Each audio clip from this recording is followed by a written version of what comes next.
Your business is stealing your financial future and you don't even know it. So in my 7th book, The Freedom Formula, why your business is stealing your financial future and how to win it back, I acknowledged that there were so many business owners who were faking the game of business. Not because they were doing it on purpose, it's because nobody actually taught them the formula to create financial freedom from their business. They'd got stuck into the trap of being busy, not productive, of using their busyness, their chaos as their litmus test for success. But the reality was, for so many of them, they weren't producing the financial results that they got into business for in the first place. So I decided that I needed to create a framework that allowed those people to escape the grasps of that financial failure and get back on track for financial freedom. The most painful pattern that I identified in the most successful business owners, and this happens for businesses that are from $100,000 a year all the way up to like multi 9-figure businesses. Some of the clients that we've worked with are doing over $100 million a year in revenue. And there was a common thread between all of these individuals, is that they were experts of their craft. They were very good at what they did. They were great accountants. They were great physiotherapists. They were great psychologists. They were great tradespeople. And they thought that being very good at what they did was going to guarantee their financial success. Like if they just worked hard enough, if they just put in enough hours, if they just grinded away for long enough, that they were going to be able to create financial freedom. And for those of them who did stumble across financial freedom, it was primarily by accident, that there wasn't a proven formula that they followed.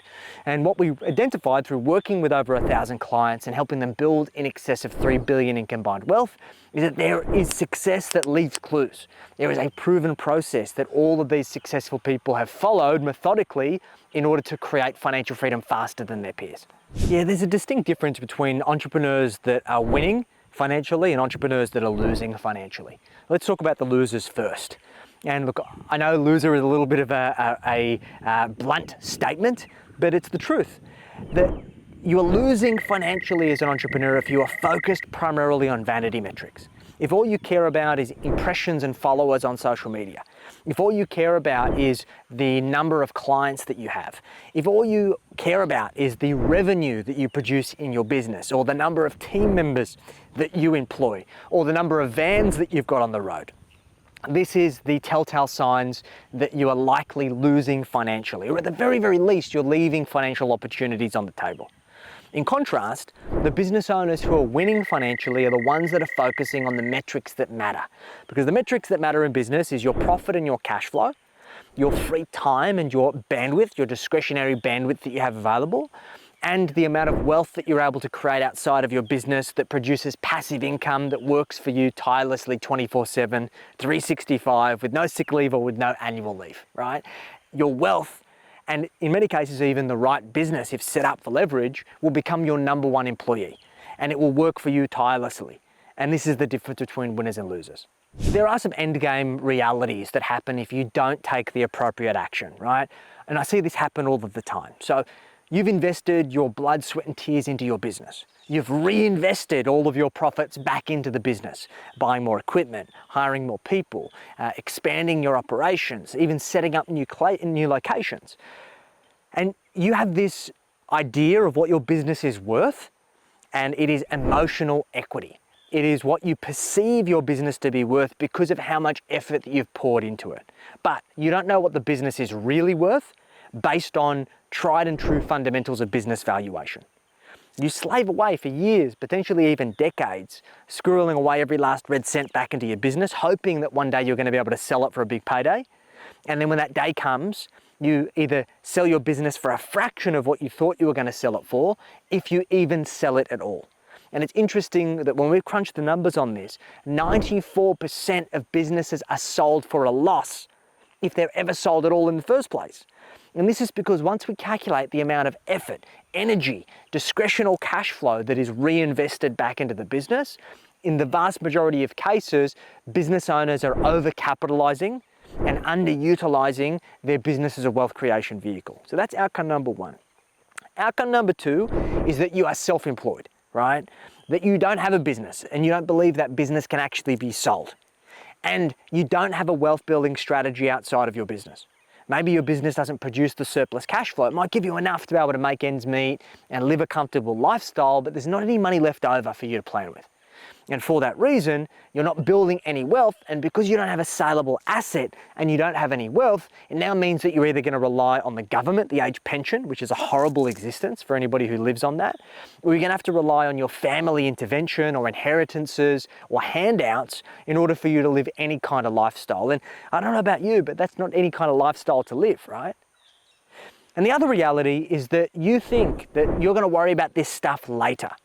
And unforeseen events end up hitting you in the face and setting you back. And because you don't have the financial resources, the cushion to be able to navigate those situations, some examples of that is partner passes away. What about if you pass away, the people that you leave behind? What if you become totally and permanently disabled or have a critical illness like a cancer or a heart attack that has you off work for an extended period of time? Because you do not have the financial resources in order to buffer against those situations, it can be catastrophic for you or the people that you care about. And there are ways that you can avoid these scenarios if you've got the right plan. So the logical perspective of business that most founder-led businesses who are expert technicians in their craft, they focus on the business equation of creating success like this. One, they focus on generating leads because we all know that we need to generate leads and opportunities in order to get clients, right? We take those leads and we turn them into paying clients. Those paying clients then produce revenue for our business, right? And then from that revenue, we incur business expenses, which hopefully results in profit. From that profit, we pay ourselves a personal income, which we use to live our lifestyle. After we've lived our lifestyle, we hopefully have surplus, money that's left over in order for us to invest and plan with.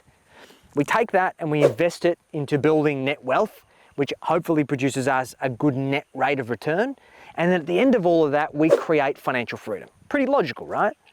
The problem is that when we start from leads and we work our way through, it results in profit, your personal income, and your surplus and net wealth creation being an afterthought. It's this philosophy of you spending first and then planning with what's left, which is logical, but it's not effective. Instead, the freedom formula focuses on starting with the end in mind. We firstly define what financial freedom really means, not to everyone else, to you specifically. What's the lifestyle that you want to live? How much is it going to cost? What are the kind of holidays that you want to go on? How do you want to give back to your family or your friends or your community? What is it that you actually want? Then, that allows us to work out how much net wealth you need to be able to provide that lifestyle. Then we work out how much you need to invest and what your return you need to produce in order to get there. Then we work out how much surplus you need to contribute. Then how much income you need to produce so you can live a great lifestyle and have that surplus. Then we work out how much profit your business needs to produce, how much revenue it needs to produce, how many clients you need, and then how many leads you need. And the idea behind this is that we can now connect the outcomes that you really care about to the activities that you need to do in your business and in your life in order to presuppose that you're going to achieve those goals. And what this does is this creates a clear plan. It gives you intrinsic drive and motivation, and it helps you filter good ideas from bad ones so you can focus on moving that financial needle forwards. So let's talk about the freedom figure, all right? The financial freedom figure. I believe that every single person, particularly business owners, should have a financial freedom figure, right? Like everyone wants financial freedom. What does that actually mean? Like you want to be able to do what you want, when you want, with whom you want, if you even want to do it at all. But have you actually worked out how much it's going to cost you to produce that kind of lifestyle, right? Well, first and foremost, we actually need to document our goals. Like what does financial freedom actually look like? When you're financially free, what are your bare essentials going to cost you per week? So let's assume that your mortgage is paid off. What about school fees? What about putting food on the table, paying your bills, those kinds of things, right? What are your essentials on a week-to-week, month-to-month basis that you need to cover? 2, what are your week-to-week discretionary spending? So this is like going out on the weekend and eating out in a cafe, buying yourself something nice, new clothes, buying gifts for family and friends, that kind of thing, going out to a concert. What do you want to have available per week as a discretional spending in order for you to be able to live a good lifestyle week to week? Thirdly, your holidays. What type of holidays do you want to be going on per annum? And what is your annual budget? Is it $10,000 a year? Is it $50,000 a year? And then lastly, what is your discretionary additional surplus? The other things that might come up. Let's say, for example, the kids, we need to buy them a car. or you've got big anniversaries or things that come up. Or maybe you want to have additional funds that you can contribute to charity or other causes that are dear to your heart.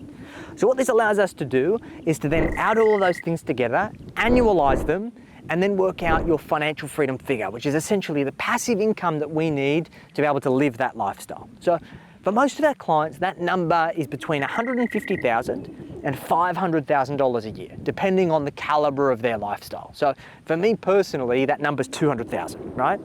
So once I know this, I can then do a very simple calculation that allows us to work out how much net wealth we need to be able to create that passive income. Now, before I take you through the formula, we need to identify the type of wealth we're trying to build. And what do I mean by that? Well, there's three potential outcomes in terms of the wealth that you build, okay?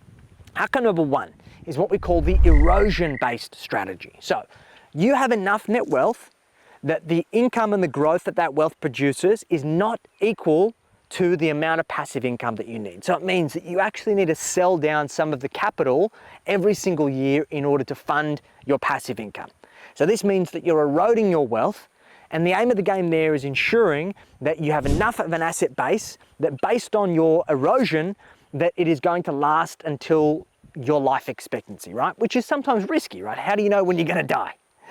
The second scenario is that you have enough wealth that it produces equal to the amount of passive income that you need to produce, which in my opinion is the ideal scenario. So it means that you can preserve your asset base, which allows you to then have more flexibility for other things that come up. Like what happens if, as you get older, you have certain medical conditions that require additional costs, right?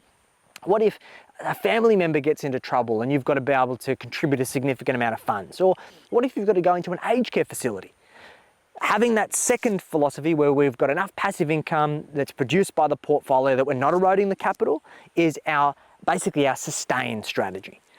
And then the third philosophy is that we grow our wealth in perpetuity, meaning that our passive income is actually less than the returns that the portfolio produces, which means you're snowballing your wealth. And this is where we create true generational wealth. That essentially the wealth that you've got today is going to continue to compound and grow. And the complexity we need to navigate is how do we ensure that your future generations are equipped to manage that money? So the aim is, if we want to look at that second scenario, the formula that we need to work on is F3 divided by 5 multiplied by 100. So F3 is our financial freedom figure. So for me, $200,000 a year divided by 5 multiplied by 100 means that I need $4 million in investment assets in order for me to have confidence around maintaining my asset base and being able to live off the passive income. So we had a client that came to us many years ago who had an original business that was an allied health business that was really underperforming. They'd been running the business for many decades. They worked incredibly hard, but ultimately it wasn't providing them with the financial results that they needed to be able to create the financial freedom that they desire. So we took them through a financial road mapping process of going through the freedom formula, defining financial freedom, working out their net wealth target, and reverse engineering all of the numbers. And we actually come to the realization that this business was not a suitable vehicle to get them to the outcomes that they wanted. So we decided to sell that business, but they didn't get a huge amount of money. I think it was about $500,000 for that sale. We were able to structure it in a way that they didn't have to pay any tax on that sale. And then we took those proceeds and went and acquired a new business with the explicit strategy of looking to influence the freedom figures and supercharging our path to financial freedom. We bought this business. We spent 3 years systemizing that business and pulling the levers of all of the financial freedom formula to maximize the profit and in turn maximize the value. After 3 years, we were able to take that business that we originally acquired and we're able to sell it and make about a $2 million return. We're also able to structure that to be completely tax-free. And then we utilized that in order to build a significant property portfolio, which allowed them to achieve their financial freedom figure, which was amazing. So over the course of about 4 to 5 years, we were able to identify where they were tracking, implement a consolidation strategy, accelerate the financial freedom formula for them, and then get them to financial freedom. So if you're a 6 or 7 figure service business and you want to start implementing your own financial freedom formula, but you're not quite sure where to start, we developed the 40-point financial performance scorecard that covers your profit strategy, your tax strategy, and your wealth strategy. It will allow you to answer a series of questions specifically about your business and your personal finances. It'll help you identify the cash flow bottlenecks that are holding you back from creating the financial freedom that you want.